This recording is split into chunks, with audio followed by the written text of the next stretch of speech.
What would you do if you walked into a bank, your own bank, and they treated you like a criminal? What if they doubted your identity, refused your money, and even called security, all because of how you looked? This is exactly what happened to Dr. Olivia Carter, a self-made billionaire who built her company on fairness and trust, only to realize that bias and discrimination still lurked within its walls. But today, she's not backing down. Watch until the end to see how she takes back her power. Tell us in the comments where you're watching from, and if you stand with Olivia, hit that subscribe button for more inspiring stories told. The wind in downtown Chicago was sharp that afternoon, a cold bite against the warmth of the sun. The towering glass skyscrapers reflected the city's endless movement. Businessmen in press suits rushing between meetings, luxury cars pulling up to valet stands, and doormen in crisp uniforms opening doors for people who looked like they belonged. Dr. Olivia Carter, billionaire financier, CEO, and founder of Carter Financial Trust, paused outside the magnificent glass entrance of the bank she built. She had walked through these doors before, but always as the woman in charge, the one people greeted with polished smiles and practiced respect. Today, though, she was walking in as just another customer. No expensive blazer, no silk blouse, no designer heels. Instead, she wore a simple cardigan, fitted jeans, and sneakers, comfortable, unassuming, yet still elegant. But she knew the moment she stepped inside that it wouldn't matter what she wore. The moment they saw her face, the assumptions would begin. Olivia took a deep breath, rolled her shoulders back, and walked inside. The air inside Carter Financial Trust, Gold District branch was crisp, sterile, and faintly scented with leather and money. The marble floors gleamed under the soft glow of expensive chandeliers, and rows of plush chairs lined the waiting area. A few customers sat sipping complimentary espresso, flipping through financial magazines. As soon as Olivia stepped in, she felt it. The shift in atmosphere. A subtle tightening in the air, like a silent whisper moving through the room. The man ahead of her in a tailored navy suit had barely stepped inside before he was greeted with a bright smile and an eager, "Good afternoon, sir. How can we assist you today?" Another woman, mid-50s, blonde, draped in pearls and wealth, was ushered to a private service desk with warm pleasantries. Olivia? Nothing. No greeting. No warm smile. No offer to assist her. Not even a glance. She walked toward the counter, her footsteps echoing against the marble floor. The teller at the front, Ashley Monroe, according to her gold-plated name tag, barely looked up, her fingers clicking over the keyboard. Olivia cleared her throat. "Good afternoon." Ashley barely flicked her gaze upward. "MMHM, that was it." A sound. Not a word. Not a question. Just a sound. The irritation simmered under Olivia's skin, but she held her composure. "I'd like to make a withdrawal." Ashley sighed like she had something better to do. "Amount? $10,000. Now, Olivia had millions in this account. She could have cleared out $500,000 in cash, and it still wouldn't have made a dent in her wealth. But $10,000? That was nothing. Except the moment Olivia slid her ID across the counter, the entire mood shifted. Ashley stilled. Her eyes flicked down at the identification card, her brows knitting together slightly, as if something about it was off. "Just a moment," she muttered before picking up the ID and walking away, not bothering to explain. Olivia exhaled slowly. She had expected something, but not this quickly. She watched as Ashley approached a man in a navy suit standing near the back, David Reynolds, the branch manager. David was the kind of man who thrived in power. He carried himself with an air of smug authority, the self-assurance of a man who had never been questioned, never been challenged. White, mid-40s, expensive watch, a smirk permanently carved into his expression. Ashley whispered something to him and handed over Olivia's ID. David's brows lifted slightly, a smirk pulling at the corner of his lips as he turned his gaze toward Olivia, sizing her up. That was the moment Olivia felt it again, the shift in the room. The way David's body language changed, the way his eyes flickered with something calculative, like he was deciding how much of a problem she was going to be. He approached the counter with that same smooth, effortless arrogance. "Afternoon, ma'am," he said, his voice too polished, too practiced. "I understand you're trying to make a withdrawal." Olivia gave a slow nod. "Yes, $10,000. My account. My ID." David picked up her ID with exaggerated care, holding it up to the light as if he expected it to disintegrate in his hands. "This is quite a sum to withdraw in cash," he remarked casually, like they were having a friendly discussion. Olivia held his gaze, unmoving. "It's my money," David hummed, glancing back at Ashley, then back at Olivia. "What's the withdrawal for?" Olivia blinked. There it was. Not even a subtle hint of distrust now, just blatant condescension. She tilted her head slightly, voice smooth as steel. "Excuse me." David gave a casual shrug, still spinning her ID between his fingers. "We just like to confirm large withdrawals for security reasons.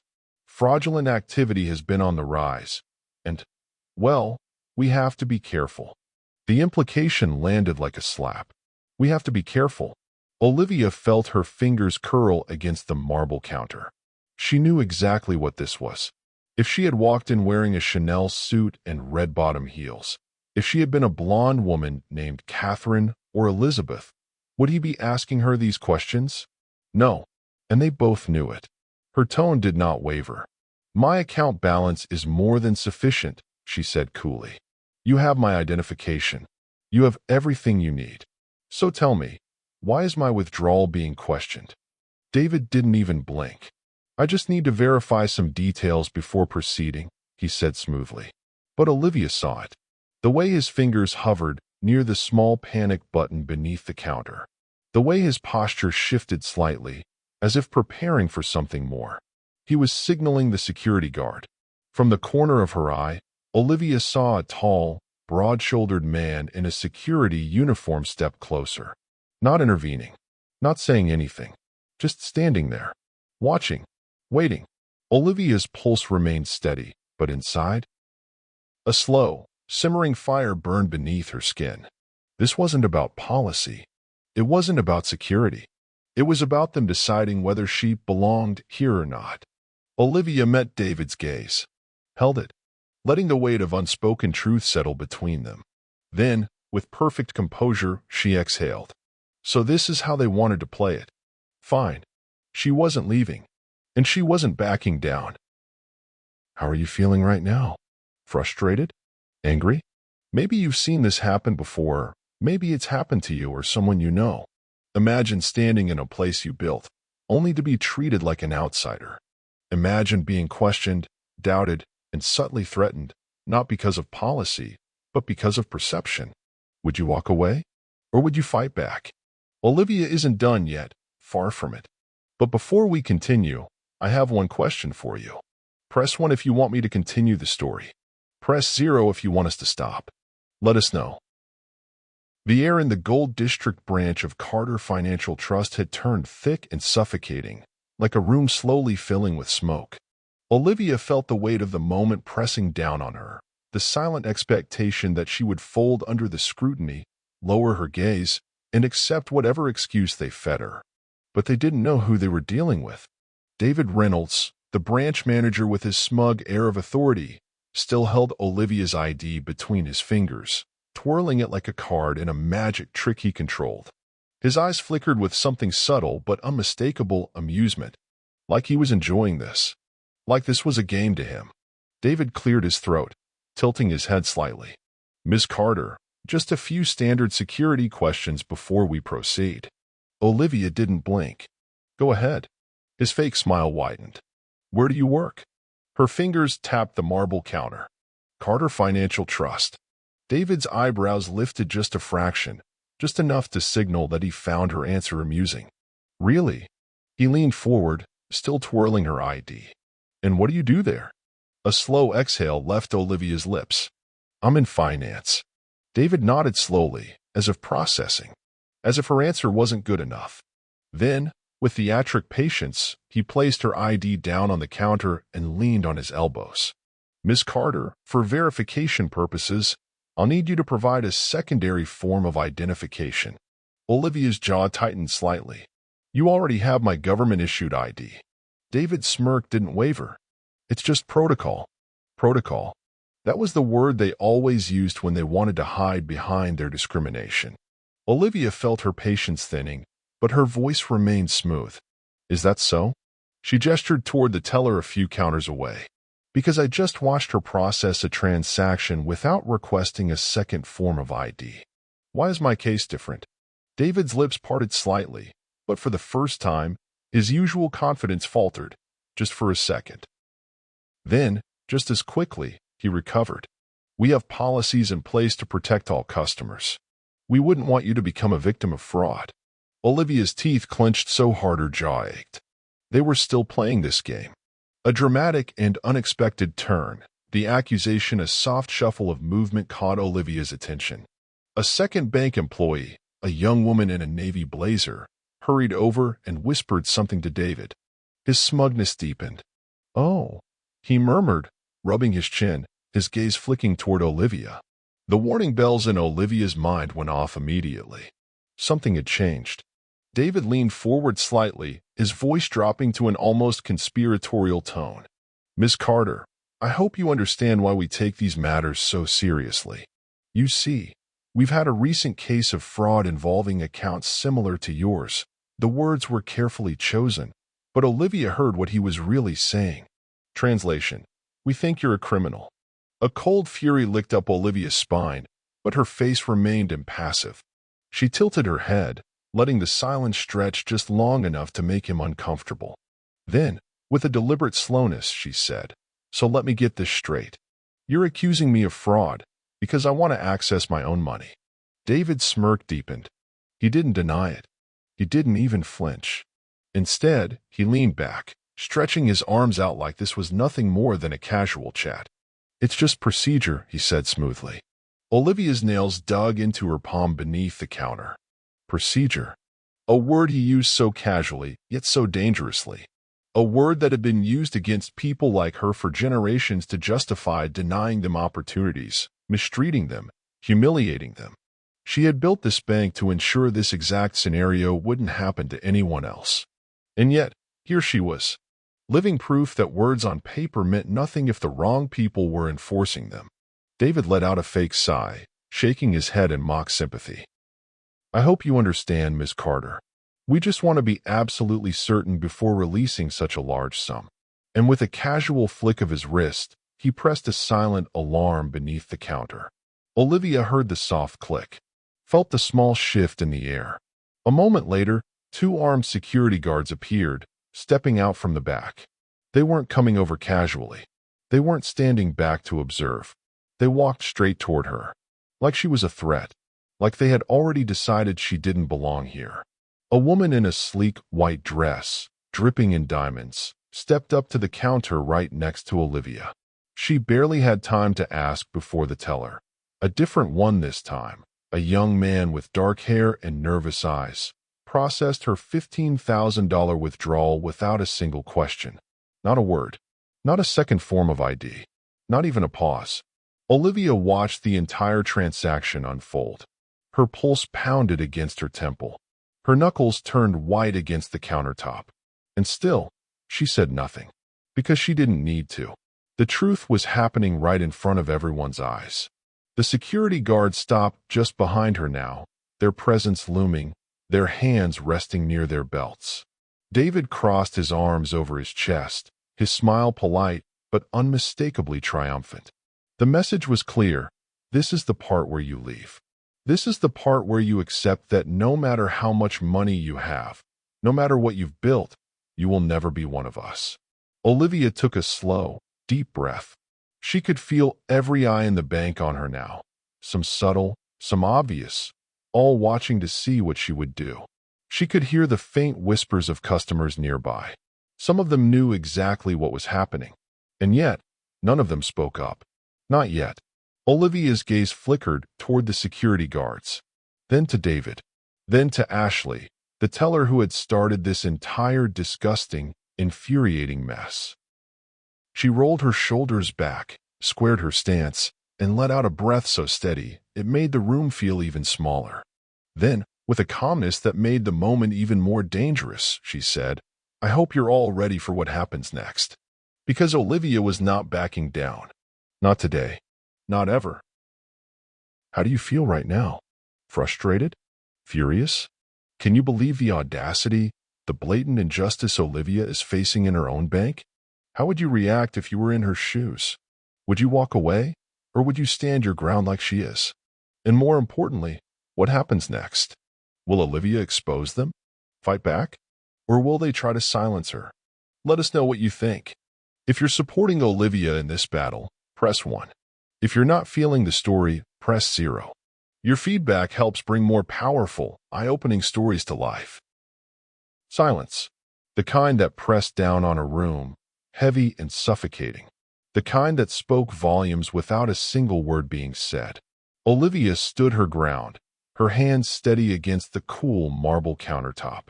The weight of the security guards behind her, the condescending smirk on David's face, the wary glances from the tellers, it was all designed to push her out of this space, to make her leave quietly.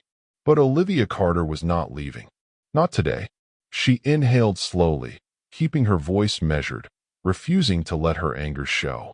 "I want to know exactly why I'm being treated differently than everyone else in this bank."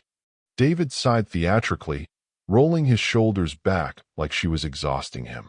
"Ma'am, I'm asking you to step aside while we verify your identity further." Olivia's jaw tightened. Her nails dug into the palm of her hand. "You already have my ID," she said, her voice cold as steel. "My account information. My history. The only thing you don't have is a valid excuse for this." David's eyes flickered with something she recognized instantly, the desire for control. He was used to being in charge, used to people folding under pressure, to them stepping aside, to them letting him win. But she was not one of those people. Behind her, the security guards shifted closer. "Ma'am," one of them said, his voice firm, authoritative. "If you continue to refuse cooperation, we will have to remove you." The air in the room turned frigid. A few customers turned to watch. A woman in a gray pencil skirt paused mid-step, her eyes darting toward the scene before looking away quickly. A man in a navy suit, the same one who had been greeted so warmly earlier, lingered near the waiting area, pretending to check his watch. They all knew exactly what was happening, but no one said a word. Olivia squared her shoulders, refusing to flinch. "Remove me," she repeated, arching a brow. "For what?" "Trying to withdraw my own money." Neither security guard answered. Because there was no real answer to give. A flicker of movement near the entrance caught Olivia's eye. Another figure stepping into the room. Tall, broad-shouldered, a gun at his hip. An officer. An undercover officer. David's smirk widened. "Officer," he called out smoothly, his voice dripping with false professionalism, "we have a suspicious individual refusing to comply with security protocols." Olivia's heart slammed against her ribcage. This wasn't just a power play anymore. This was an escalation. The officer, Matthew Barnes, according to his name tag, tilted his head, eyes scanning Olivia from head to toe. His gaze lingered, taking in her casual attire, her dark skin, the way she stood her ground. And then, just like that, his stance shifted. His hand inched closer to his belt. A flicker of something cold and dangerous slid into his gaze. A judgment had already been made. "Ma'am," he said, his voice carefully controlled. "Do you have an issue following instructions?" Olivia stared at him, stared at David's smirk, stared at the security guards who had already decided she was a problem. She could feel it now, the weight of history pressing down on her. How many times had this happened before? How many times had a black person been pushed into a corner like this, their resistance twisted into defiance, their presence into a threat? Her pulse pounded in her ears, but she kept her voice steady. "I have no problem following instructions," she said, her eyes locked onto Officer Barnes. "But I do have a problem with being targeted in my own bank." A murmur rippled through the room now. More people were watching. An older black woman near the coffee station clutched her purse tightly, her eyes flickering with something like familiar fear. She had seen this before. A man in a crisp-tailored suit sneered, shaking his head. Some people just don't belong in certain places. The words hit like a slap. They weren't even trying to hide it anymore. David saw the shift in the room but didn't back down. Instead, he doubled down. "Officer, I think it's best if we escort her outside until we can verify her claims." Her claims. Like she was a liar. Like she was a fraud. Like she was nothing. Rage flooded Olivia's veins. This was it. This was the moment they expected her to accept the humiliation, to walk away quietly, to let them strip her of dignity in front of an audience that would forget her by tomorrow. But they were about to learn something about Olivia Carter. She did not yield. Not to men like David. Not to officers like Barnes. Not to anyone. The room held its breath. And then, in one slow, deliberate motion, Olivia reached into her bag. The officer's hand jerked toward his weapon. David's expression shifted, something between satisfaction and anticipation. But Olivia didn't pull out a weapon. She pulled out her phone. She tapped the screen and hit record. Silence. Complete. Utter. Silence. She turned the camera toward David, then toward the security guards. Then, slowly, she panned to Officer Barnes. "I want to make sure I get this on record," she said, her voice calm but cutting like a blade. David's smirk faltered. She turned the camera fully toward him now. "You're refusing to allow me to access my own account," she said clearly. "Despite having provided government-issued identification, an active account history, and personal verification." David said nothing. "You called security on me for trying to withdraw my own money." Still, nothing. "You called an officer on me for standing at this counter." Officer Barnes shifted uncomfortably now, his confidence waning. She turned the camera to the white woman who had just withdrawn $15,000 without a single question. And yet, she wasn't asked a single thing. More whispers now. More shifting. David tried to recover, clearing his throat. "Miss Carter, I assure you." "No," Olivia cut him off sharply. "You don't get to assure me of anything." She turned to Officer Barnes. "I want your badge number." His jaw tensed. The security guards exchanged glances. The older black woman near the coffee station nodded subtly, eyes glistening. A few younger women raised their phones, hitting record themselves. And David knew it then. He had lost control. For the first time since the moment Olivia stepped into the bank, the power had shifted. The humiliation wasn't hers anymore. It was theirs. And she wasn't finished yet. The tension in the Gold District branch of Carter Financial Trust had reached a breaking point. Every second that passed felt like it stretched time, thickening the air with unspoken truths and undeniable injustice. The security guards, the officer, the tellers, all of them were waiting. Waiting for Olivia to fold. Waiting for her to back down, to accept her place as the suspect, the problem, the inconvenience. But they had no idea who they were dealing with. Olivia takes control. The moment of reckoning with deliberate slowness, Olivia lifted her phone higher, angling it just enough to capture every guilty expression in the room. David's smug confidence wavered for the first time. The security guards hesitated, their stiff posture shifting, uncertainty flickering in their eyes. But Olivia wasn't finished. She flipped her ID over on the counter, tapping it with her finger. "You know what's funny, David?" she said, voice smooth, controlled, dangerous in its calmness. David's throat bobbed as he swallowed. "Miss Carter, you don't even know who I am," she said, cutting him off. David blinked. "Excuse me." A smirk pulled at the corner of Olivia's lips, but there was no humor behind it. She turned her phone slightly, making sure the camera caught every reaction. "Let me make sure I have this straight," she said, voice steady. "I walked in here. I provided valid ID. And now, I'm being treated like a criminal." She let the words sink in, each syllable hitting like a gavel slamming down in a courtroom. David opened his mouth, but no words came out. The security guards took a half step back. Officer Barnes' hand, which had been near his belt, lowered slightly, because suddenly the situation was shifting. They had lost control of the narrative. The room felt like it had shrunk, every breath of air heavy with the weight of what was about to happen next. Olivia tilted her phone toward David, then the officers, then the tellers. Then, with the slow precision of a knife being sharpened, she said, "I'm Dr. Olivia Carter." The murmur of curious whispers from the customers ceased instantly. Dead silence. Every eye was now locked on her. She let the pause linger, savoring the way David's expression twisted into something close to horror. "I'm the founder, CEO, owner of Carter Financial Trust," she continued, her voice carrying a quiet power that sent chills down the spine. "And I'm about to make sure everyone here regrets this moment." A gasp rippled through the bank lobby like a stone hitting water. David visibly paled. The security guards stepped back fully now, their stance no longer one of intimidation, but of uncertainty.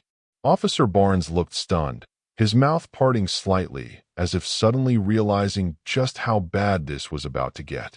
A woman in the waiting area covered her mouth with her hand, eyes wide. A young man in a hoodie and sneakers let out a low whistle, shaking his head. David staggered back a step, his lips forming silent words that never made it out. He had played the game, and he had lost. Olivia slowly lowered her phone, but did not stop recording. She wanted every second of this documented, because this wasn't over, not by a long shot. The silence that followed Olivia's revelation was thick, deafening, as if the entire room had been sucked into a vacuum. No one moved. No one spoke. No one even breathed. David's face had drained of all color, his usual smug arrogance completely obliterated. The security guards, once standing tall and threatening, had now taken several steps back, as if distancing themselves from the disaster unfolding before them. And Officer Barnes? His hand, which had hovered near his belt just moments ago, now clenched into a nervous fist at his side. Olivia let the silence stretch, allowing them to sit in their own discomfort, to feel the weight of their actions crushing down on them. Then, with calm, deliberate movements, she pulled out her phone again, this time to make a call. David visibly tensed, his hands twitching like he wanted to stop her. But he wouldn't dare. She tapped a contact. Corporate leadership. A few rings. Then, "Dr. Carter, to what do we owe this pleasure?" Olivia hit speakerphone and let her voice slice through the air like a blade. "I just experienced the most disgusting display of discrimination in my own bank, a bank that I built from the ground up." Murmurs rippled through the lobby. David flinched. "I walked in here, as a customer, with valid ID, an active account, and a simple request," Olivia continued. "And do you know what happened? Your branch manager accused me of fraud, had security surround me, had an officer prepared to detain me, for doing absolutely nothing wrong." The voice on the other end hesitated. Then, "Excuse me?" Olivia's eyes remained locked on David. She could see the panic creeping into his expression now. "Oh, you heard me," Olivia said, tilting her phone so that the entire bank could hear every word. She turned the camera toward David. "Do you want to explain," she asked coolly, "why your manager just tried to have me arrested?" David's mouth opened, then shut, then opened again. His confidence was gone, completely gone. A deep inhale crackled over the speaker. Then, "Dr. Carter, I can assure you, this is unacceptable, and it will be dealt with immediately." The corporate voice, which had started as collected and professional, now carried a sharp, unmistakable edge of panic. They knew. They knew that if this story got out, it wouldn't just be an embarrassing moment for the Gold District branch, it would be a scandal, a lawsuit, a PR disaster. And Olivia? She was holding all the power now. She tilted her head slightly, watching as David shifted nervously, his forehead glistening with sweat. And then, the voice on the phone sealed his fate. Effective immediately, David Reynolds is no longer employed with Carter Financial Trust. The gasp that rippled through the bank was almost satisfying. David's entire body sagged, as if someone had just knocked the wind out of him. He croaked, desperately searching for words. But there was nothing left to say. He was done. Olivia didn't bother acknowledging him. She lifted her chin and continued speaking to corporate. "This branch," she said, "will undergo immediate mandatory bias training, stricter accountability measures, in public reporting on discrimination cases. And I don't want to hear excuses, I want results. A beat of silence. Then, understood, Dr. Carter. Consider it done. And just like that, it was over. David was out. The branch was about to change permanently. But Olivia? She wasn't finished yet.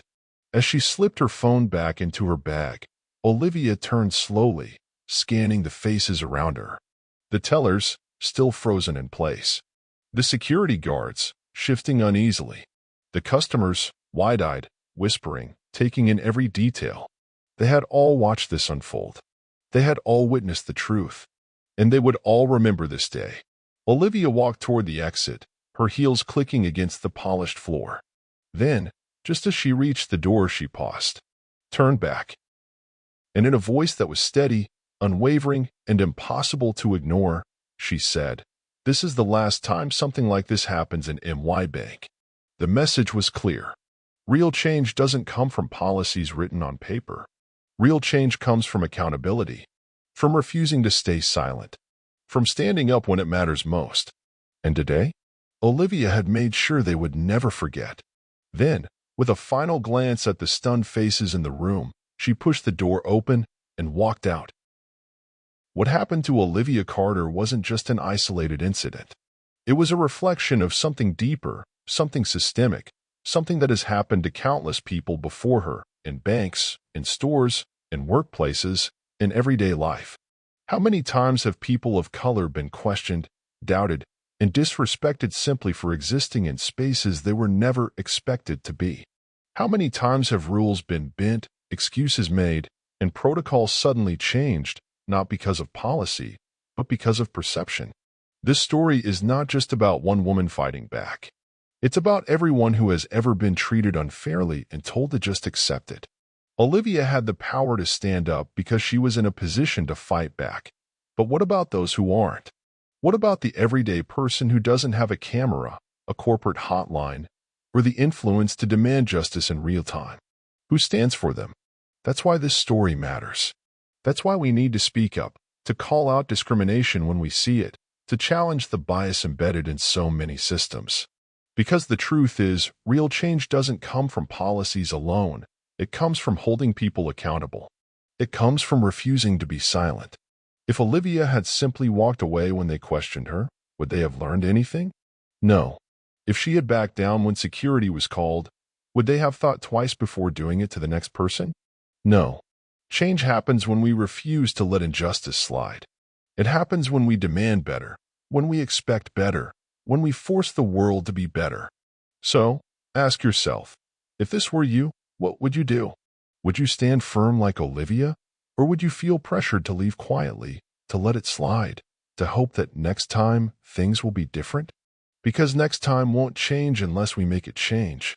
This is why your voice matters. Your support matters. The more we share these stories, the more we spread awareness, the more we create conversations that make people think, question, and challenge their own biases, the more powerful we become. If you believe in justice, if you stand with Olivia, if you want to see more stories that expose the truth and demand change, then like this video, leave a comment, and subscribe so you never miss what comes next. Because this is just the beginning. The fight isn't over.